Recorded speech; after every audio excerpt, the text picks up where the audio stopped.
Hey gamers, welcome back to the channel. Today, I don't have much of an intro. This is King Arthur Legends Rise coming back to early access and a Q4 launch. We got tons of information to cover, so let's get into it.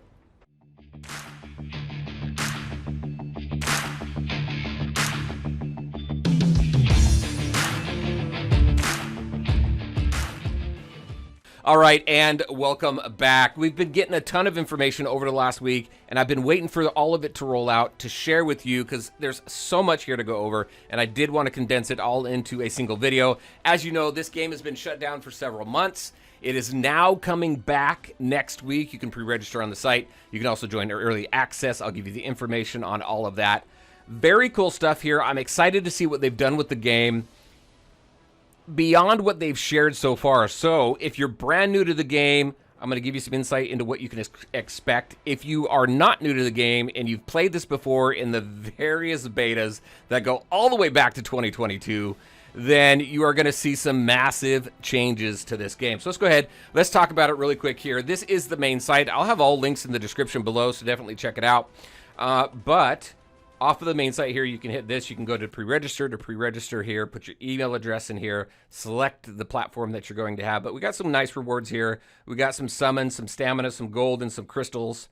So that, pretty good, pretty decent stuff. When we go to heroes, now here's a lot of the heroes, not a lot of them, but here's a good sampling of the heroes that we had previously. Some favorites with Merlin and Morgan and Bedivere and Gwaine and Guinevere.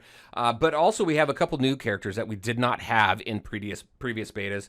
We got this Sergius character here. And as we kind of take a look at this, we see some different tags down here that not necessarily seen before, specifically this one here, the Hound. You'll see that on all the different characters. Not sure exactly whether it's kind of like a new rock, paper, scissors type thing or what, but we've got some new tags here. The other one is this character here, which is Florentis. Yeah, here we go. This one's Stag Knight. As you know, as far as the time of day and stuff, depending on the battle, you get bonuses based on whether you're night or day or whatever that might be. There's actually a couple different ones here. You've got day, so if the battlefield gives you bonuses towards day, you put day heroes there, you'll get some stat bonuses. We have heat, which I think was there before. Did I just pitch? I squeaked. And then we got Squall. I hadn't seen Squall, so we got a couple different things that have happened, a couple updates just with characters that have happened since this came out of beta, and this has been shut down for several months. So a lot of stuff that you can go through on the website, some nice videos and things like that. Let's go ahead and take a look at the updates that have been shared over the last week on the official website, the official Discord. We're on my Discord right now. I got a whole community started here, and we're on the official updates. So just to go through a couple of these. So early access here, that is going to start on 10/30, so October 30th, next week. Very excited for that. This right here, the Forbidden Dungeon. So we've got some new stuff. Let me go ahead and open this up right here. So enjoy collecting and powering up various heroes. This Forbidden Dungeon looks like a tower type mode, a tower mode. Let's go ahead and blow that up a little bit. Looks like a tower mode here. You're going to need tickets in order to run through the dungeon. You're going to clear the floor. You're going to earn tokens that can be used in the shop. So we have an additional shop here that's coming up. Once the season's over, so this has seasons specific to the tower. I don't know anything else that has seasons yet, but as the season's over, we'll get additional awards there based on what our final rankings are. And then every season, the monsters do change. So interesting there. So we didn't have a tower mode previously. We had the Talisman Dungeons, which was kind of like a tower mode, but not really. This one here, definitely a tower mode that you've seen in plenty of other games. Sealed Temple here. So this is where you're going to go in, where talismans and tomes are. Talismans are for your hero skill ups. Tomes are for your relic skill ups. If you're new to the game, relics are your weapons. Previously, this was Talisman Dungeons. So we think that the Talisman Dungeons are gone. Now we have the Sealed Temple. And we're going to run through Master of Death and Master of Apocalypse to get these resources in order to skill up our heroes and our relics. So that was the first update that they shared. The next one here is this one. Let's go ahead and open up this one really quick. So this is new, equipment crafting. We didn't have that before. I think what is cool here is that there's equipment that can only be acquired through crafting, which I like because it just gives incentive to go farm the resources that you need in order to craft gear to get the gear that you need. They've also added additional gear sets as well. So there's a lot of stuff that's going to be coming as far as gear goes and how they interact. I don't know if stats have changed or how the percentages work. I think a lot when it comes to characters and gear and things like that, we're going to see a lot of differences for those of you who are in previous betas. For those of you brand new to the game, it's not going to matter. We got some cool stuff coming. And then we have a battle multiplier. I do like this. Over the course of the mini betas that we've had, one thing that we've always provided feedback on is we'd like skip tickets. We'd like to be able to just sim a battle, do 10 battles, boom, done, you're over with. Because in previous betas, especially with the boss battles, Gorgos, things like that, we would set our battles up and then leave because those battles would take like an hour and a half to run through all the different battles that we wanted to run through in order to collect the resources that we needed in order to upgrade our characters and our relics and everything like that. This battle multiplier system I really like because even though it's not a sim or a skip type thing, what it does allow you to do is say, hey, I want to run this one time, but I want to spend 5 times the stamina, because then what I'm going to get is the same amount of rewards that I would have got if I would have ran it 5 times individually. So you're going to be able to use your stamina up much quicker, but you're still going to get the same amount of resources and rewards that you would have if you spent an hour and a half running that battle. So I do like that. I think it's a good compromise. So that was pretty cool when we learned about that. This next one here, this right here, we have a chivalry system now. This thing right here, this is new. We hadn't run into this before, but this allows us to power up our heroes even further by using duplicate or master memory stones. So we're going to have those memory stones again that we've seen before, but we're going to slot them here somehow to get different types of benefits. I wish I could blow this up and read what this says right here. It's kind of difficult though in order to do that, but so we're going to be able to have different stat bonuses right here, granting additional effects to our passive skills for the different characters and things like that. So that's going to be a new system and something fun to explore. And we also have hero power reset system. We did not have this previously. I do like this because this takes some of the risk out of experimenting with different heroes and stuff like that. So if you've invested a whole lot of resources into a specific hero and then you find out that they're junk and you want to put those resources somewhere else, you can reset that hero and you can do that. Now, a few things that I was able to pull out of here is, you can't really see it very clearly here, but pretty much all the resources that you spend on that hero, you can go ahead and get back. There was one thing, let me actually go back to the official Discord, see if that copy's a little bit better. Let's see, let's go down to here. Maybe we can read this. Yeah, probably can read this a little better.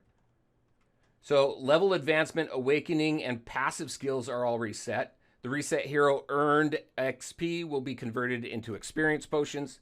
Average any gold spent while leveling up the hero will not be returned, but the gold spent to level them up. I think that's a little confusing right there, but you can see that you get that gold back.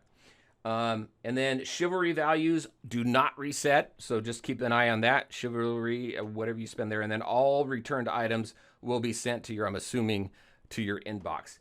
Any gold spent while leveling up the hero will not be returned, but we see it over here, run under returned items, so not sure exactly what that means. I think it's a little confusing, but the fact that we can reset is cool. Also, you can see this token here. There's going to be a reset token. It looks like 0 of 1. So we don't know exactly how we're going to be able to get those reset tokens. Is it a monetized thing? Are you able to do it by completing missions? Do you get a certain amount that you can get per week, per month, or whatever? We don't have that information just yet, but it does reset the hero back to level 1. And then you can put those resources into somebody else, which I think is pretty cool. We'll stay on their page. This is definitely much clearer. The final bit of information that we got was yesterday. So the Coliseum here, that is the arena that's PvP, no longer requiring tickets. So you can go in there and you can battle as much as you want. A little polarizing there. Some people are a big fan of it. Some people aren't, especially people, from what I'm hearing, people who want to be super competitive in arena.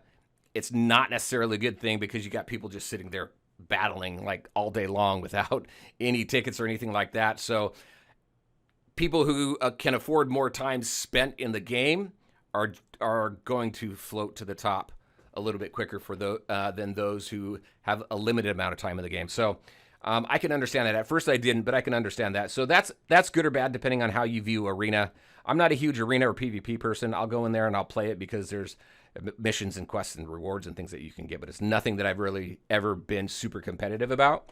The skip turn feature. So in previous betas, in previous modes, we were able to, if we didn't want to spend the vigor for an ability, we could hit skip, save that for the next person. That has been removed, and then vigor's been rejiggered a little bit. We got a rejiggered vigor.